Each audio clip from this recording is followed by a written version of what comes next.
Welcome to the special edition of the XR News. We are preempting the XR News Innovation Spotlight to bring together pioneering experts in the XR industry and Metaverse to discuss the latest news.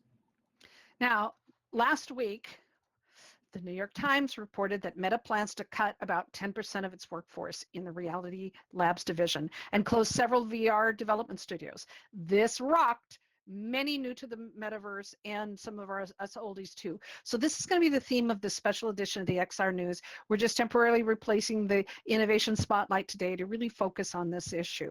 And we're so glad that you all are here to help share your thoughts with us. XR News has brought you the news from across the Metaverse since 2018. Every Wednesday, we bring you a different perspective from general or medical and healthcare XR to the latest innovations in immersive tech. XR News is produced by educators in VR and supported by our generous sponsors and donors, including Vertex, Form 3D, Reinhardt Foundation, Girls STEAM Institute, Bridgemakers, Cadets Metaverse, Virtual World Society, iLearn, and Engage XR. We are also ably supported by our whole Educators in VR production team and XR News staff who keep the show running every week for us. Our shows are filmed and featured on our Educators in VR YouTube channel. Keep up with all the news and find links to news and resources on our Discord, Facebook, LinkedIn, Blue Sky, and more. Now, I'd like to start introducing our roundtable guests. You know all of our XR News hosts, myself, Lorelle Van Fossen, director and co-founder of Educators in VR. Steff is a reporter, scriptwriter for the XR News and part of the Educators in VR, XR, AI and XR, creative writing, so many other different projects. KarenVR is also our host, a leader of the Cadets Metaverse and a long-time member and leader in Educators in VR. You know, we could take up more than half the show introducing you to our roundtable guests. Yes, They're all pioneers and they wear many hats. So we're going to keep the intros brief and let them share more about themselves. Well, Evgeniya Simmons is the pioneer behind Vertex Form 3D, an open source Unity tool that lets educators and creators make multiplayer VR apps without being coding wizards. Her work says XR shouldn't be fragile, it should be durable. Amen. And Dr. Jane Harrington of MedMicroMaps brings microbes and microscopic worlds to life in XR with mixed reality and VR. She's visualizing the invisible, turning complex biological systems into immersive learning experiences that make science tangible and unforgettable. Yunji of Yunjiverse is truly a pioneer, a performance artist, and expert on VR event production and community building. She started in Second Life before being hired onto AltSpace VR and now works for SideQuest as an event coordinator and consultant. You can also catch her concerts in VR, thrilling audiences with her original songs. Indeed. Dann Blair is a longtime member of Educators in VR. He is the founder and CEO of Space Development, BDS XR, Aero SPX, and the new AI startup Unlimited Awesome in Winnipeg, Canada. A teacher, he is the mind behind the ACE project space in AI and XR at RRC Polytech University in Manitoba. Yeah. Now, aren't we lucky? We have 7 people, 7 radically different ways of working in XR, from microbes to androids, performances to classroom, all with one shared reality: immersive tech that works best when it amplifies us, not when it tries to replace or become us. And I am so excited about this panel and this discussion. Really am. Absolutely. And before we hear from them on what they're seeing on the ground, let's look at the reality on the ground. When it comes to announcements and press releases, Meta needs to hire a new team that doesn't attract clickbait, profiteers, and panic-inducing news headlines. Oh, ain't that the truth, man? Ain't that the truth? The announcement is that they're cutting about 10% of their employees in the Reality Labs division. Okay, while this sends shivers, let's do the math. Besides, we have a scientist here, we need the math, right? Okay. Yes. 10, that means if you take 10% away, that leaves 90% of the workforce showed up. And what we're going to do is we're going to focus on that 90% who showed up in the office this week. Trimming the fat, as they say, is just part of business. VR isn't dead. It's actually thriving. So let's concentrate on that 90% thriving. Indeed. Let's take a moment to look at the changes in the enterprise divisions of Reality Labs, the areas hardest hit. As of February 16th, 2026, Meta is discontinuing new users for Meta Horizon Workrooms, not Horizon Worlds. Very different animals. Absolutely. Meta Horizon Workrooms supported commercial and enterprise users, not consumers. Okay? Not everyday people. Access to Horizon Workrooms for existing customers is good through January 2030. It's not ending tomorrow, not even next year, but in about 4 more years. Yeah, by then we'll be in the singularity probably. Yeah. Anyway. Yeah. Now, Meta recommends that those using Horizon Workrooms consider transitioning to other collaboration tools. We recommend and strongly suggest you choose here Engage XR. We're biased, for a very good reason. Yeah, absolutely. Quest for Business was renamed Horizon Managed Services a few years ago in their attempt at an enterprise system for managing accounts across multiple Quest devices, thus a mobile device management system, or MDM. MDMs are invaluable to schools and businesses as they help deploy and manage and maintain inventory control and access of devices and apps. And educators in VR loves them. Oh, absolutely. Third-party MDM providers like Arbor XR, Manage XR hooked into that system with the costs, dig this, per headset, up to $100 a month Wow. or more. And that's on top of, that was what was being charged through Arbor XR and Manage XR, et cetera, et cetera. That was an additional cost. And so this made the system really expensive, complex, and unpopular. I know Dann has worked with us. It's just, so I'm eager to hear his input on this too. Mm-hmm. Now in February, Meta Horizon Managed Services will be free for all new and existing customers, reducing costs and changing how the system is managed.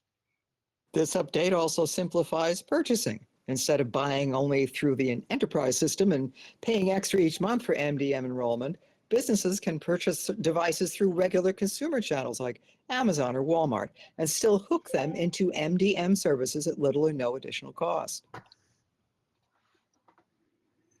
If you are using or considering an MDM ecosystem, contact your representatives to confirm that you understand and comply with all these new policies and things, because it's not very complex. It's going to be easier, I think. Let's talk about the studios that Meta is closing. Beat Games, Beat Saber, Big Box's VR Population 1, and Camouflage's Batman, Arkham Shadow, among many others, are continuing on with no changes. Studios impacted include Twisted Pixel Games, acquired in 2022, that brought us Marvel's Deadpool VR, Path of the Warrior, Defector, and others. Armature Studio, also acquired in 2022, brought over favorites Resident Evil 4 VR, Fail Factor, and Sports Scramble. Sansaru Games was acquired in 2020 and produced favorites such as Asgard's Wrath, Marvel Powers United, and others. Supernatural From Within was bought by Meta in 2023. It will remain active, but will no longer receive updates or new content. Now, other than Supernatural, these studios have been relying on old content produced before the purchase by Meta. We only found 2 new games that came out of these companies since 2022. When we look at the XR industry ecosystem that our guests represent, we find a consolidation has been happening in the XR industry. Around core corporations, literally hundreds of thousands of existing and startup studios are doing amazing work and are still making money. Our guests represent them.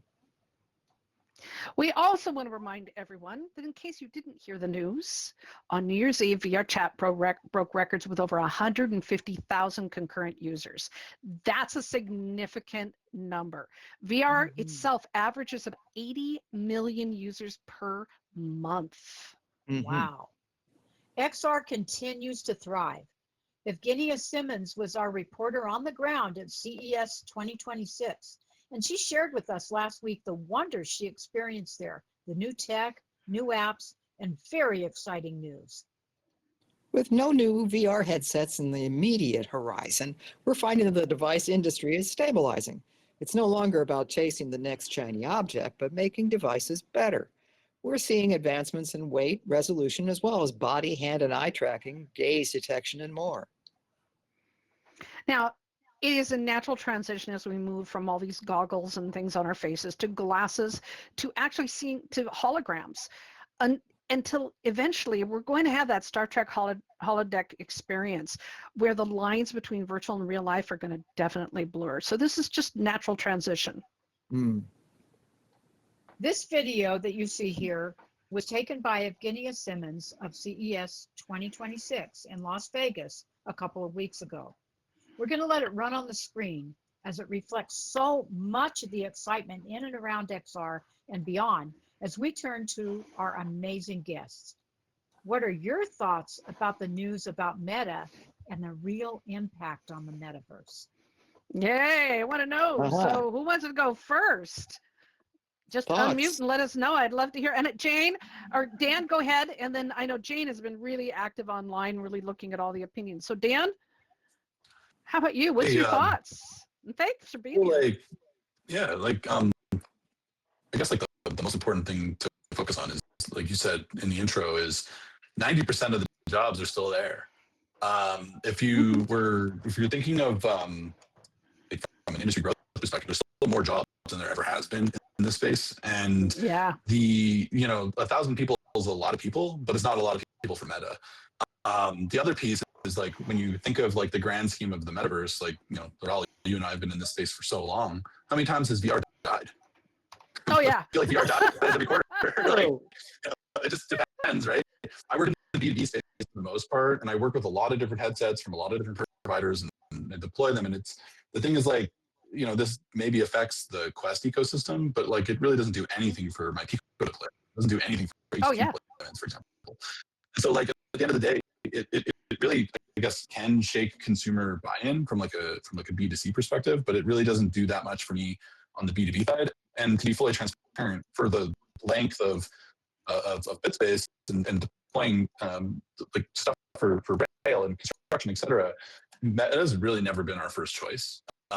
It's been difficult to deploy. The cost of MDM has always been expensive. So, it really doesn't affect a lot of my clients. They may ask questions, but overall, a lot of them are coming from big business and they don't look at this as a massive cut. Yeah, absolutely. I agree. Jane, what about you? I have a lot of opinions. A lot of opinions. And but I want to give the perspective that I was a medical educator for 15 years. I shifted to full-time entrepreneurship, and we're building an XR game science. So it's a Magic School Bus or Osmosis Jones, and you shrink down to the size of viruses and you battle microbes. And we shifted for our target audience for teenagers. And so that's something I absolutely have to put on the line, that I'm a parent of a 16-year-old. I am very much active in advocacy for accessibility for neurodiverse students or students who have learning disabilities or come from trauma homes.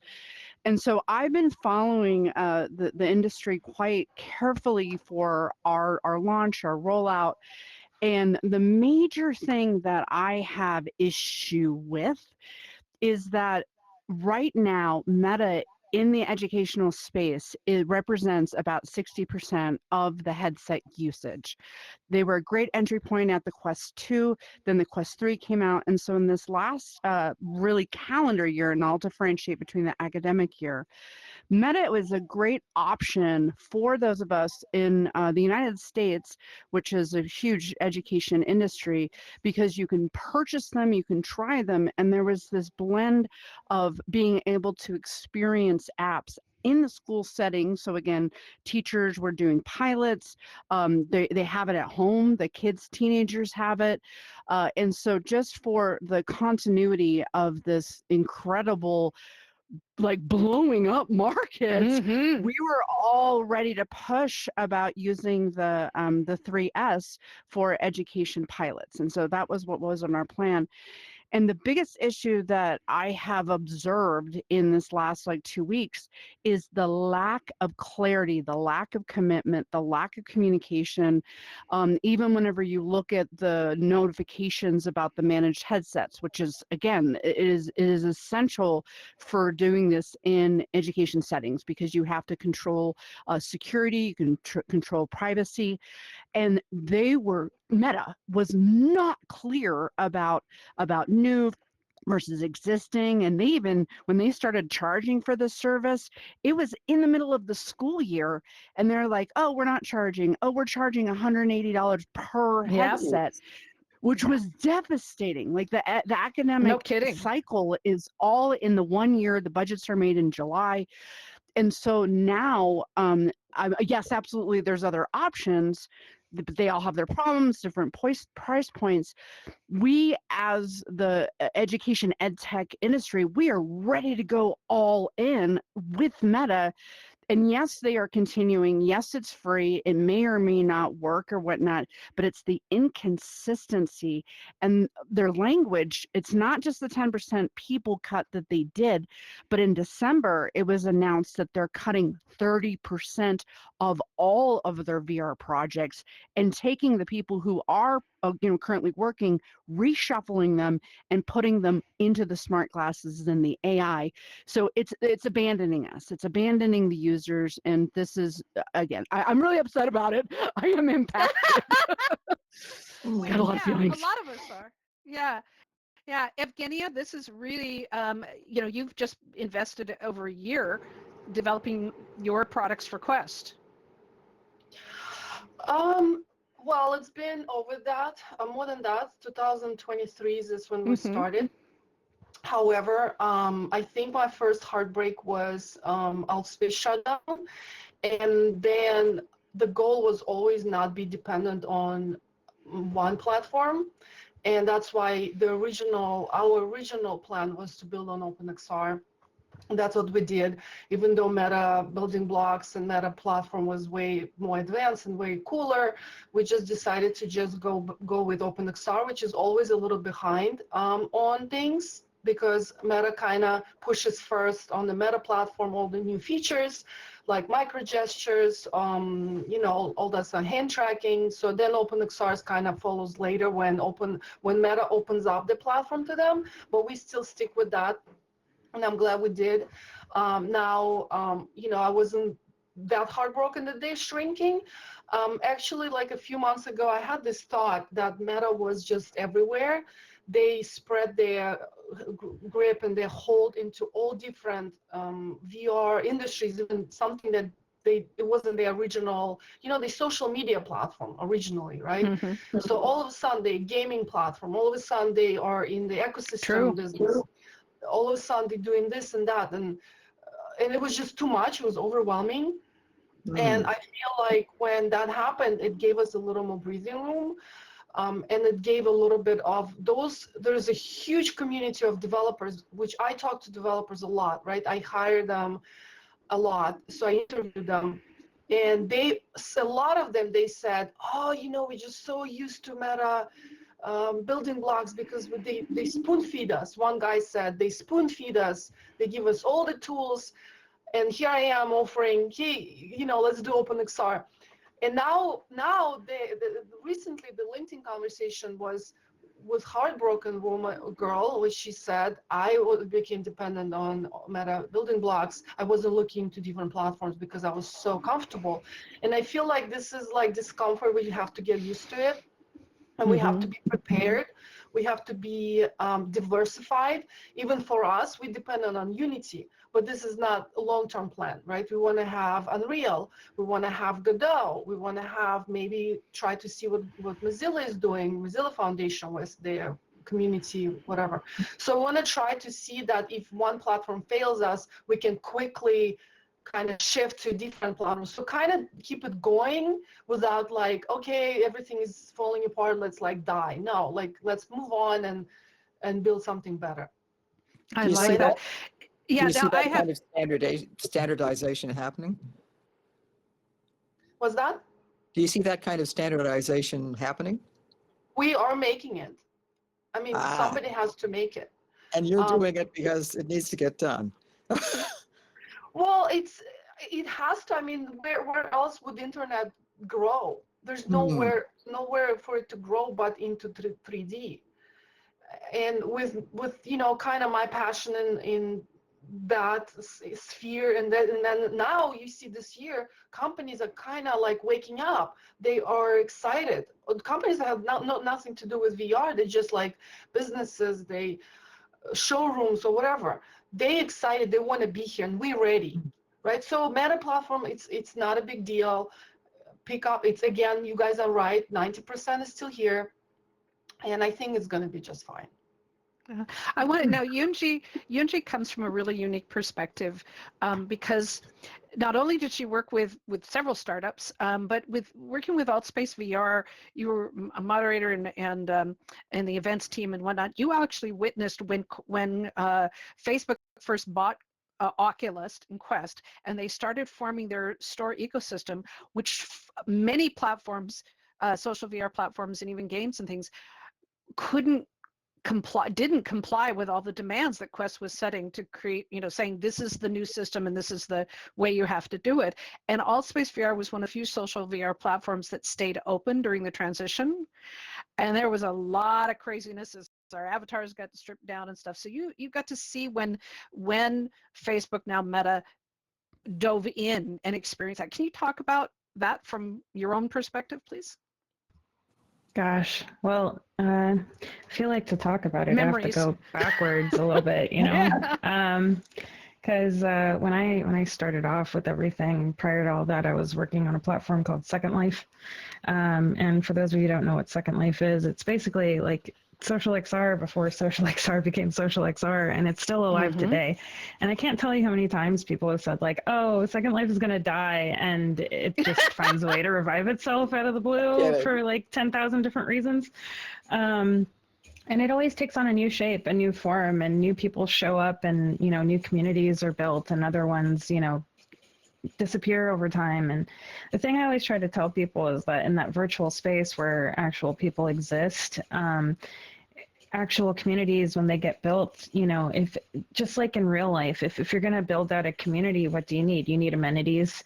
You need things that will attract people to those spaces that are going to be helpful to those people.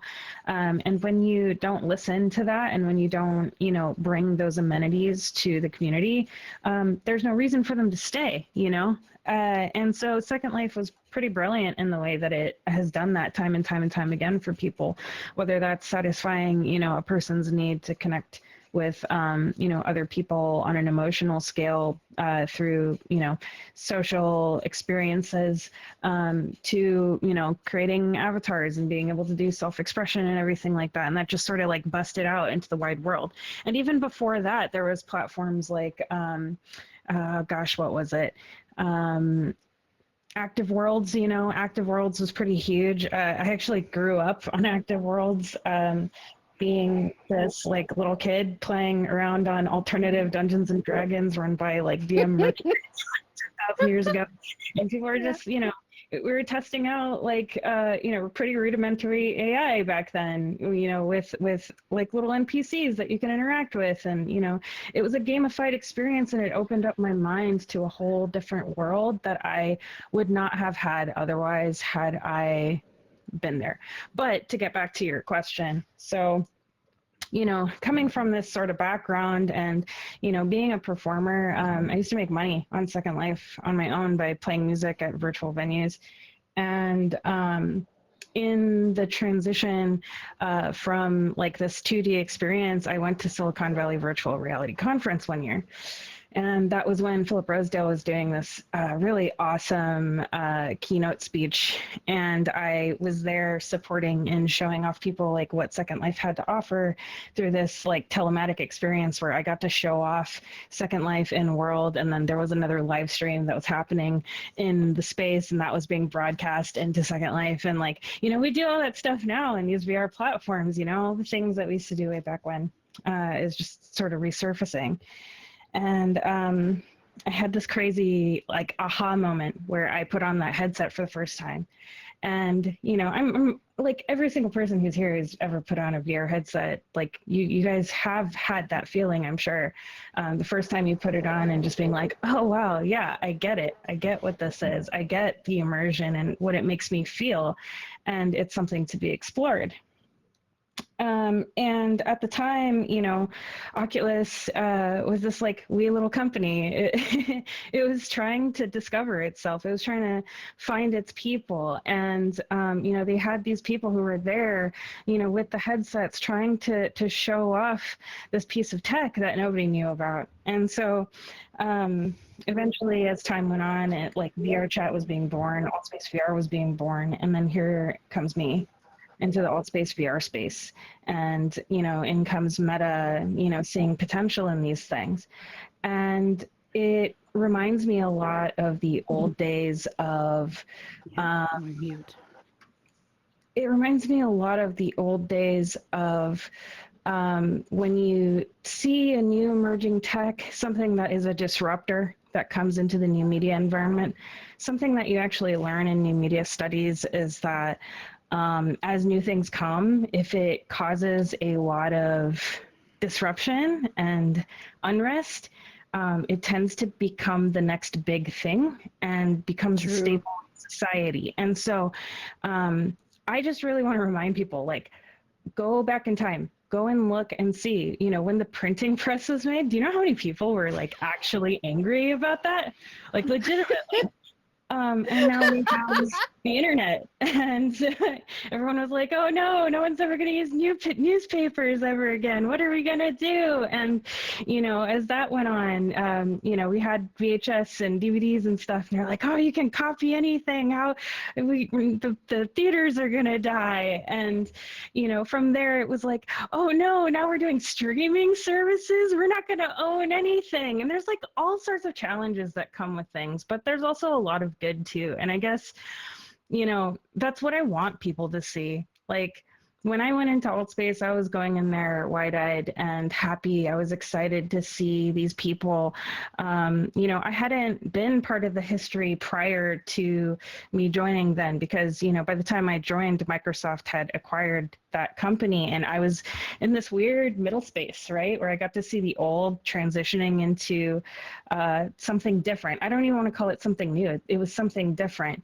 And that's always going to happen. You know, but what you need to ask yourself is, what are you going to do in that moment of something different? Are you going to sit there and, you know, keep your head in your hands and be like, oh no, everything is ending? Or like, can you take the moment to think about like, okay, well, this is the situation. Like, am I going to be the person who keeps the old traditions alive? Or am I going to be the person who tries to figure out the good in all of this? And neither answer is technically wrong. I mean, we have people still today who are, you know, craftspeople who keep the traditions alive from the olden era, right? And those people, you know, all the things that they make, those people are few now. You know what I'm saying? Like, there's barely anybody who holds that knowledge and holds that information and can keep that vision alive. And we sometimes find answers in them when we are able to go and look back. And there's a charm about them and there's a beauty about them. But there's also a beauty in the folks who want to forge the future. So which one are you? And can you be both? You know? I love that. Steff? Well said. What it reminds me of is, you know how when, well, maybe not enough people are old enough, but when television took over and all of a sudden movie theaters thought, we're dying, it's over. Uh, every year it seemed like something was portending the end of cinema per se. They're still doing it, and even now it looks as if, well, there are movie houses that are closing and networks that are being bought up one to the other, well, like Netflix and Warner Brothers, for instance. But far from it being over, a new generation finds a different thing to value about it. In the case of movie theaters, it's that it's a social experience, not just watching a movie. It isn't just, you know, plugging into even your headset and watching something. And in many ways, that's what makes us different here, is that we are here in a place being social, being around other people. It's a new way and better way of doing it in some cases, especially when you want to get people coming in from all over the world. So that's, I think, what our ace in the hole is the fact that we are a social service per se. And we offer so much and can take it to such extremes where pretty soon we're going to be able to say, take me to the Grand Canyon, and you're there. Yes, Toby agrees. Yes, Toby's a bird. Yeah, you make some really good points. I'd like to hear from the audience if you have any questions or any comments about this too, so that our panel can feed off of those. So we're going to make sure allow you to all whoever wants to unmute and have your say. We'd love to hear from you or ask our panel questions.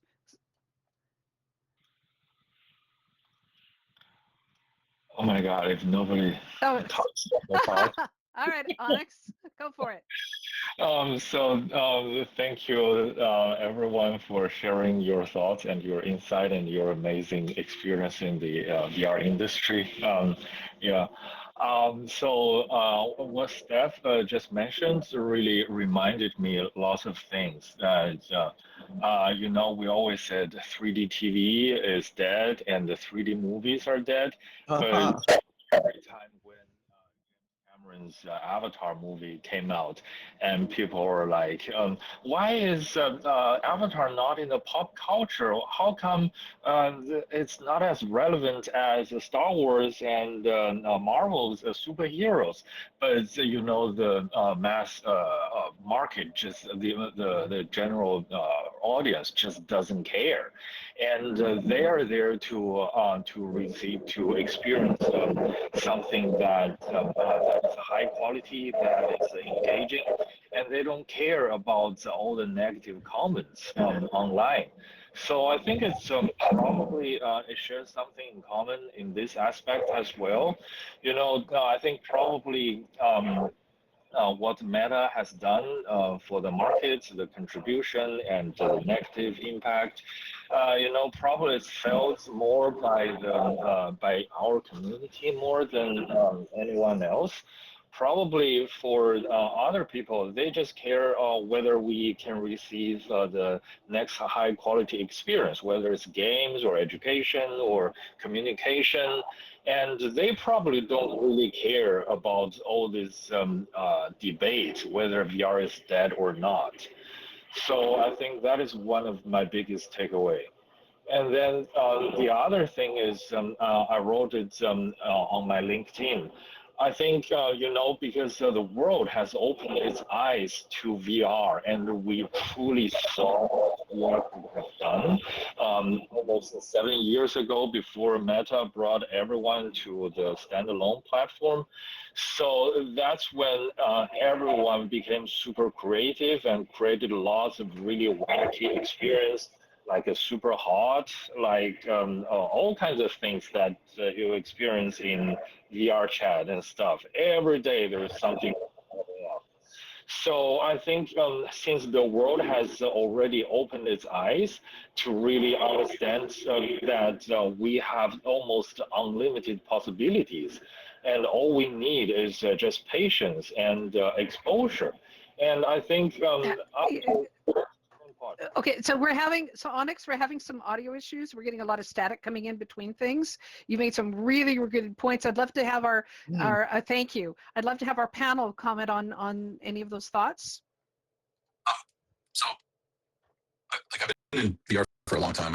I started working in 2012. I started working like DK1. I put on my DK2 and decided to quit my job. I simply must do something in this space. And I spent a couple of years talking about how VR everything. I need to talk about VR. It's all about VR. It's about immersion. It's about putting a screen really close to my eyes.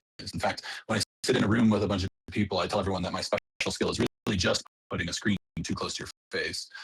But in 2016, I did a TEDx talk called Reforging Reality, which I highly encourage none of you to watch. I'm a much better public speaker now than I was back then. But really the key takeaway of that was that it is just a medium.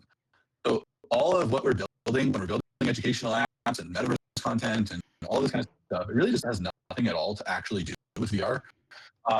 We're really just trying to access this digital world, and we have these clunky devices, and yeah, they're getting smaller, but eventually they'll just go away. We won't have to put a device on our head. And it's actually until very recently, I ran my business for like 10 years before I decided to put put XR in the title at all. I just refused to say we were a VR company. We were just a company that solved problems that happened to use VR. We just wanted to teach you how to operate a tower crane or how to weld or whatever, or learn the language and go into these worlds. And VR is in our opinion, the best medium to consume that content, but not the only medium to consume that content.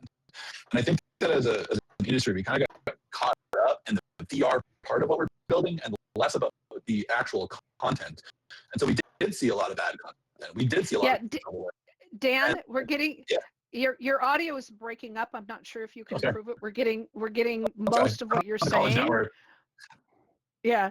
So I just wanted to let you know that it is breaking up a little bit. So if some way to stabilize it, that would be awesome. So Jane, you wanted to. Yeah, I wanted to jump on Dan's comments about the clarification about the VR, virtual reality, versus the MR, mixed reality, versus the XR. So again, XR is the encompassing. But part of our development, so we're new startup. I just left being a medical school professor. We've been to 12 college campuses. We've been to 3 high schools. We're working with the Clubhouse Network with it's an after-school STEM program. And so you're actually watching some of our gameplay from our early versions. And the number one response of adults, and so let's just say are over 22 years old, is when they see our headsets, because we take them everywhere. They say, I don't want to do VR because it makes me sick. We wanted to do demos at Best Buy, and Best Buy says, we cannot do this. We can't have your headsets here because it's a liability. It's dangerous. And now if the kids, they have it, and the parents maybe they bought it as a Christmas present, think it's a cool new hot thing, then the kids go in these virtual reality spaces, and I have a lot of opinions about Meta Horizons Worlds, Roblox, Gorilla Tag, and that existing space that the kids are going into is just toxic. There's predators there. And these are consistent issues that were reported across, parents, across institutions, that they would buy them. The kids would go in them, get in trouble. The parents or the educators who were older, and our eyes are not used to this medium, we would get sick. And these have been huge barriers for this adoption and bad reputation. So the mixed reality, and that's really where I love the my background in education and in science, is the mixed reality is really a major leap in comfort, so you don't get as dizzy as you want. This is actually showing scaling of the carbon atom to the red blood cell. The kids are ready. They love it. But Meta failed to address about the safety, security, and privacy for their biggest potential customers. Those kids are ripe. They are ready. They deserve a better, safer way to learn.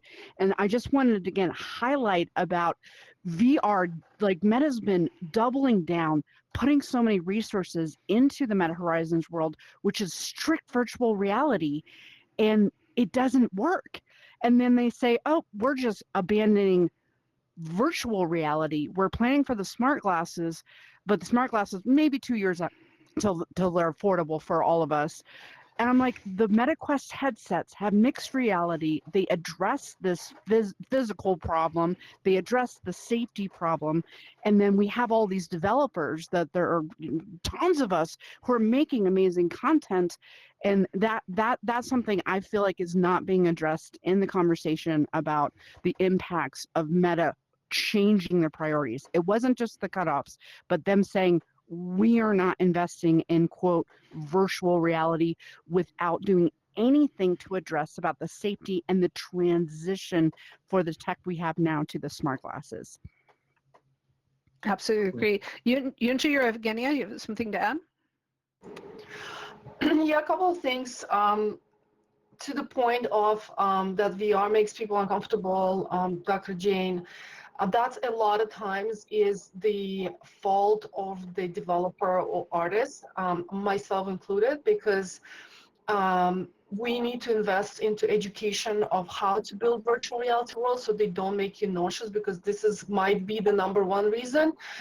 Forgetting to apply scale, doing some raw textures. There's a ton of things that people can leave in that environment. There's one object that can make people sick, right? So we need to focus on the education on building this new generation of 3D artists that will be doing clean, lean, beautiful worlds that are not going to be making people sick. Educating people that VR is just a medium, right? Like you said, it's just a new way of kind of accessing, just content.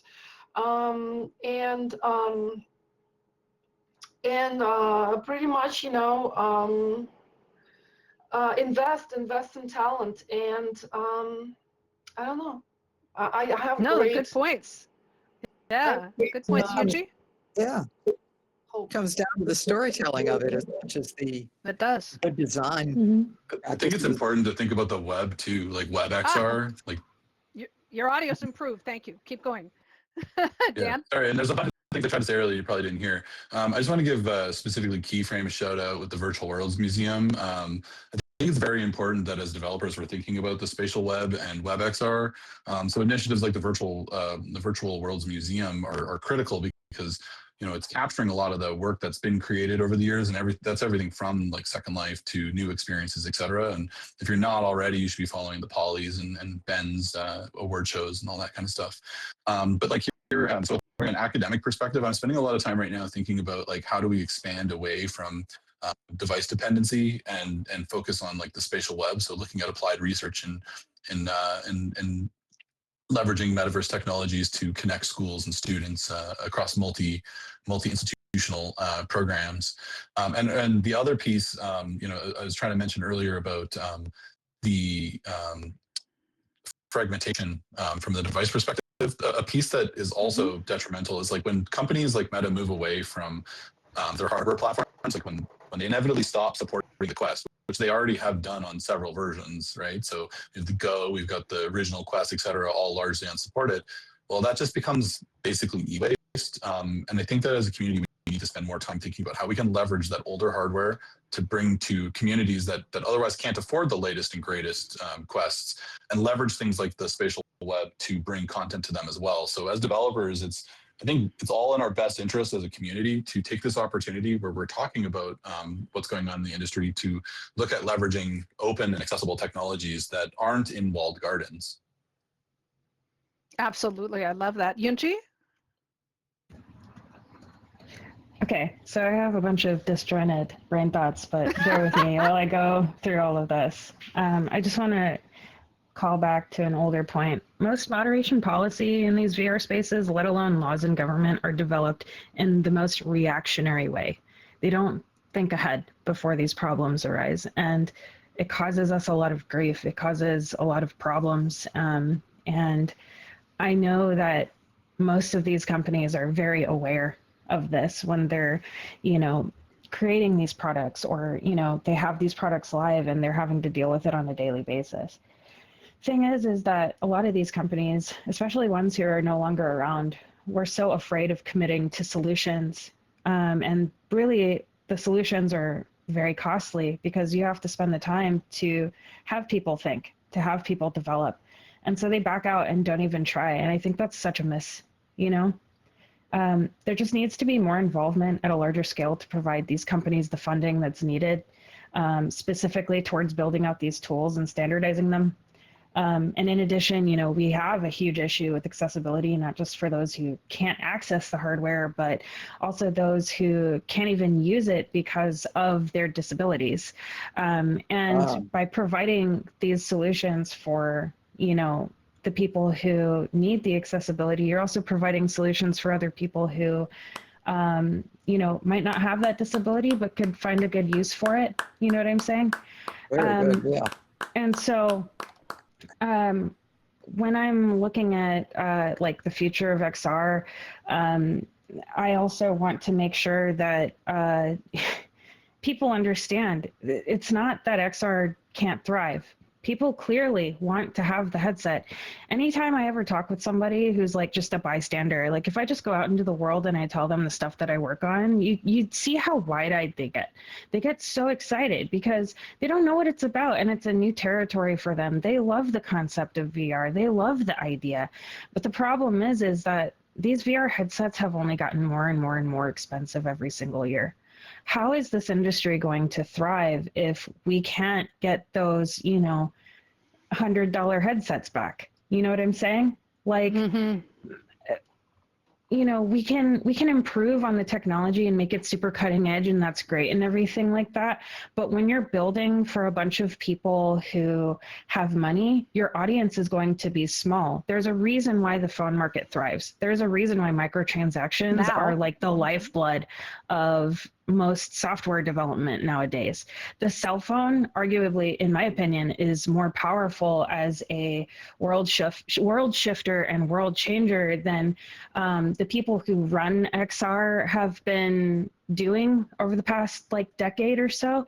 And, you know, I honestly believe that if people just put their heads together and found ways to give people that sort of like taste of XR, you know, and give them that cheap headset that doesn't necessarily have all the bells and whistles, but gives people a taste of what it means to be in this space, and that we start developing to make things smaller and smaller so that these things aren't clunky and aren't sitting on our heads like a brick.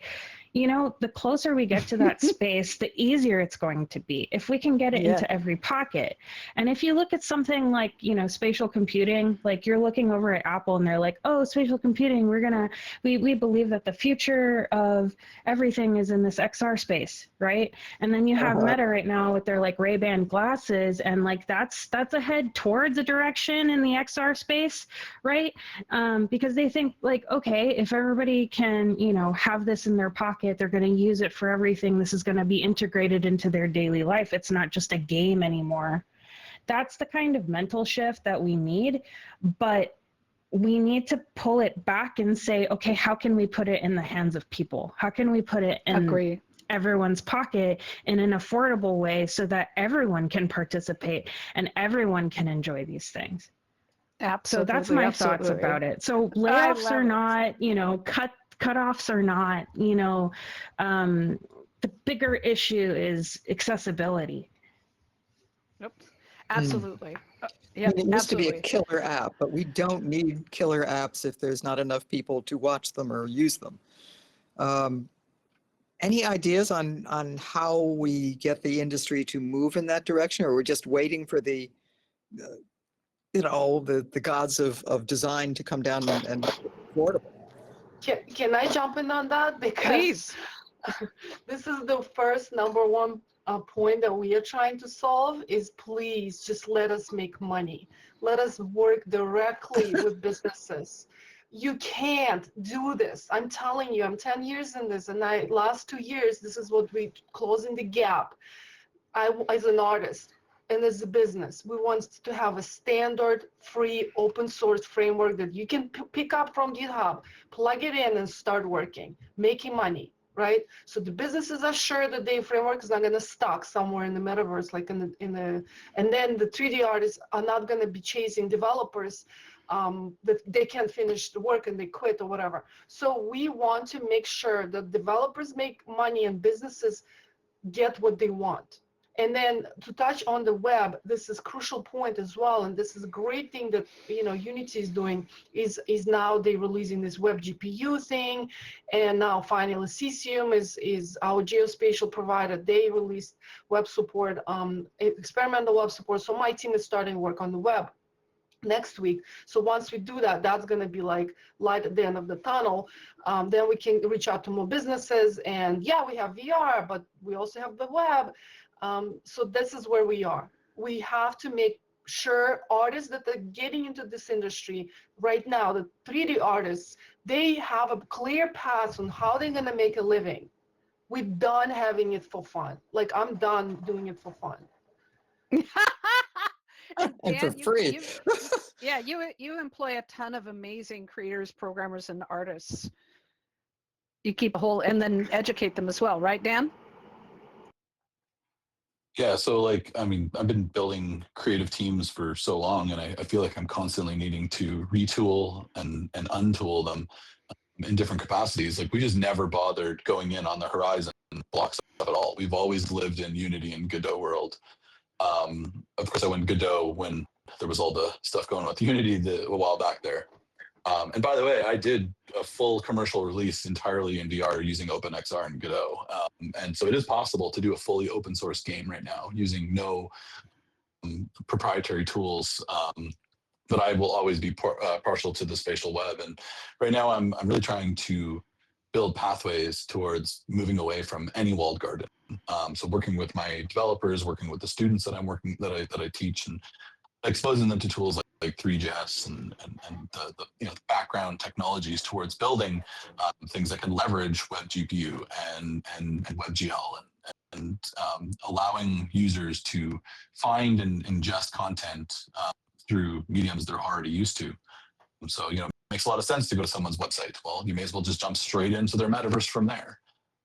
And we all know that this kind of stuff is possible today. And it's almost, I'm finding refreshing to talk to my clients about this kind of stuff. Like, they want pathways towards more immersive and engaging content in the web and in their websites.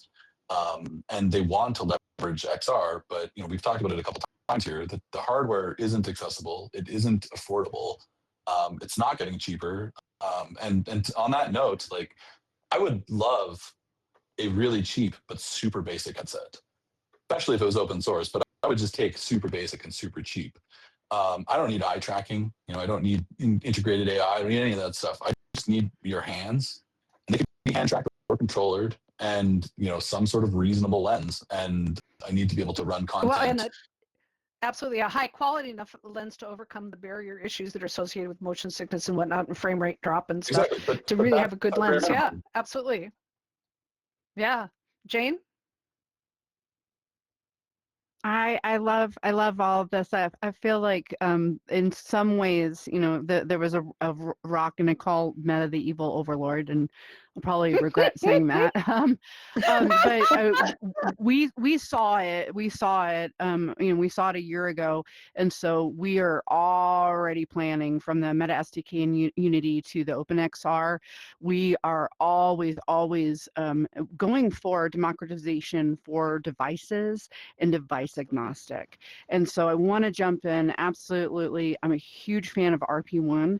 RP1, so they're building an open source metaverse browser that the developers, the companies, when we make stuff, be it through GitHub, be it through Unreal, whichever our gaming engine is, we host it on their browser, and then it's compatible with all devices all across the world, and it's accessible.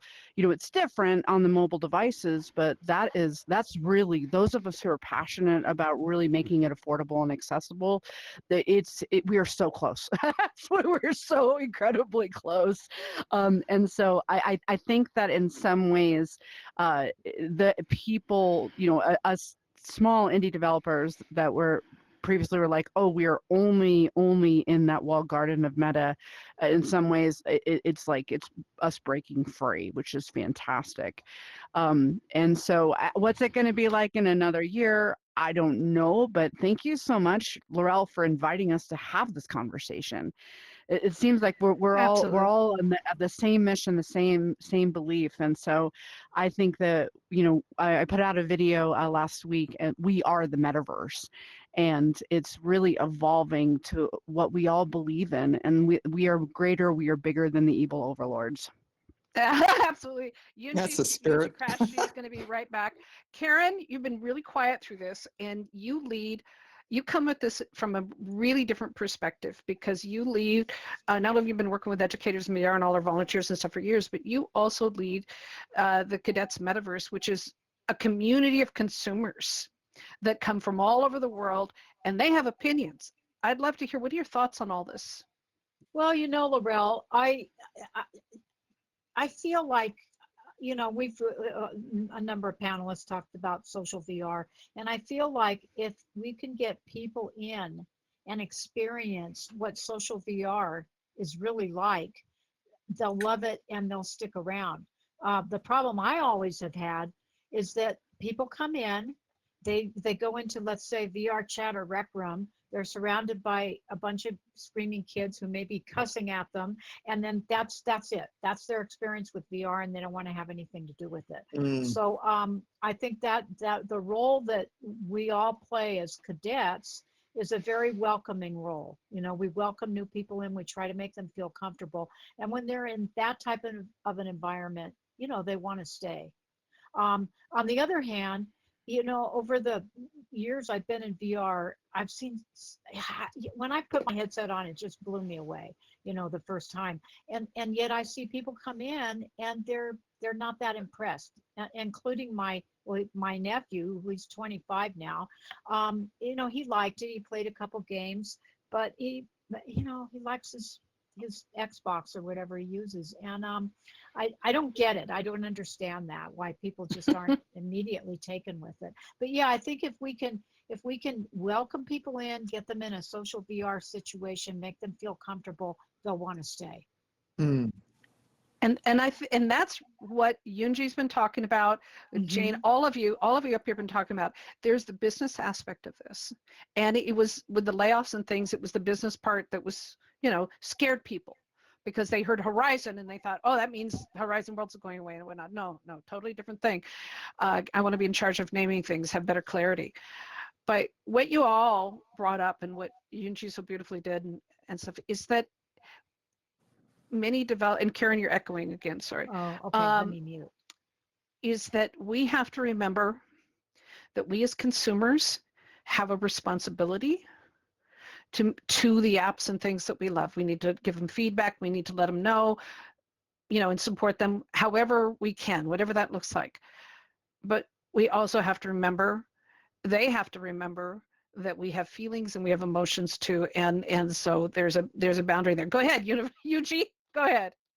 Yeah, no, I just wanted to mention too, like, based off of what you're saying right now, I don't know who needs to hear this, but you're not beholden to the power of corporations. You do know that, right? Like, legitimately. Yeah. We're not you're beholden to yourself, and you're capable of doing great things, which is a big responsibility. It's a lot of work, and you know what? That's not a bad thing. We have so many talented people out there who are looking for opportunities just as much as anyone else. We've got all these people who are just twiddling their thumbs. They're looking for the next big thing. But what are we doing, honestly? I love that. It's great to collaborate with the big guys. They provide amazing tools, and I love that. But it's also important to remember they need us just as much as we need them. And even if a fraction of the people who are floating around right now could put their heads together, just imagine what could be made. Oh, well If said. all we ever do is complain, nothing will ever move forward. There's like, Oculus had a baby start. It got acquired by a big company, and it is what it is right now, and it is what it is. But if you have big dreams and you have big goals, why are you letting them stop you? Absolutely. When we're going to be doing our XR Launchpad, which is our Educators in VR workshop for people who are interested in taking their idea within the XR industry from conception to full business. to help them get started. And I hear that all the time is that, oh, there's nothing new. Everybody's the flooded market and all that. Blah, blah, blah. No, it takes one idea. And I've been around long enough to know that there was something before Google. There was something before Microsoft. You know? Still ask Jeeves. Yeah. Pardon? Dan? Did I still ask Jeeves. I'm just kidding. Yeah. Yeah. Ask Jeeves and Alta Vista. You know, was around before. And so there is. So power, beautifully said, Yunji, just beautiful. I want to thank you, the audience, everyone for being here. I really appreciate this. And to our team, Karen and Steff and myself and all the rest of our beautiful team here. And thank you to Dr. Jane Harrington from MedMicroMaps for being here. Your opinion is so welcome. You know you're welcome here anytime. We just adore you. Evgeniya Simmons from Vertex Form 3D and World Expo. Thank you so much for helping to reframe our whole thinking about building and creating and giving us that democratic and independent perspective on there. Dann, Blair, you know I love you. Founder and CEO of BitSpace Development and which BDS, XR, Aero, SBC, all the rest of and your new company, Unlimited, awesome, and all the work that you're doing with the RSC Polytech University in Manitoba. And thank you for being such an amazing leader in all of this. And my longtime dear friend, Yunji, you really are an absolute, you're not just a pioneer, you're a historian. You are living history, my friend. You know? Thank you. I love being a dinosaur. Yeah. I think we need we need to invite Second Life owners, founders, because they are outstanding. I was trying to remember the book I was reading. I was reading some kind of book about startups, and it was mentioning Second Life. I think it was called something else before. And constant pivoting. They constantly pivoted nonstop. And I think that's brilliant. We need to invite them and talk about that. Learn. Yay. Yeah, Yunji, help me make that happen. I would absolutely love that. Indeed. Yeah, that's beautiful. So thank all of you for being here, and thank you, the audience, for being here, because this, I hopefully you love this conversation. I think it was really, really important that we have it. So please give it up, give a hand, give some hands, number 2 if you're in desktop, for our amazing panel and all of their incredible insights. Yay, thank you. Well, and you can learn more. We're going to, when the video comes out, I'm going to post a big article about all of this with links to all of these, the guests and all of their projects, things at educatorsinvr.com and all of our social media channels so that you can learn more about them. Karen? Okay, You're next. all right. I think you start off, don't you, with the closing? No, I did. I did. Your turn. Oh, sorry. Okay. All right. Sorry. Okay. XR News is, I thought you were just talking, Lorelle. Okay. XR News is produced by educators in VR and our XR News volunteer team weekly here in Engage XR. We've been bringing you the news from across the metaverse since 2018, and we're still rolling. We meet weekly in Engage XR for XR News and our 2 special edition segments for MedHealth and Innovation Spotlight. Each of our shows is filmed for YouTube, and links to the news is available on our Educators in VR Discord and social media channels. And thank you to all of our educators in VR, our partners, our sponsors, our supporters, including iLearn, the Reinhardt Foundation, Girls Team Institute, Virtual World Society, Cadets Metaverse, Vertex Form 3D, Bridgemakers, I feel like Cadets Metaverse, did I get them all? And obviously Engage. Yeah, it's so beautiful. We need more, but we love all the people who help make this happen. And thank you, XR News crew. We love our team and invite you to join the crazy. Consider volunteering, become a member of Educators in VR, and help support this and all our other free programming. Come join us and be part of the show. Remember, you are the reason we do the XR News Show. Until next time, stand up, stand tough, and in these amazing, uncertain times, please, please be safe wherever you are in the world. We did our thing. Hang on.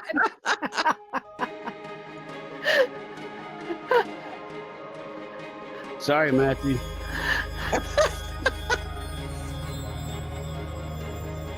Oh dear.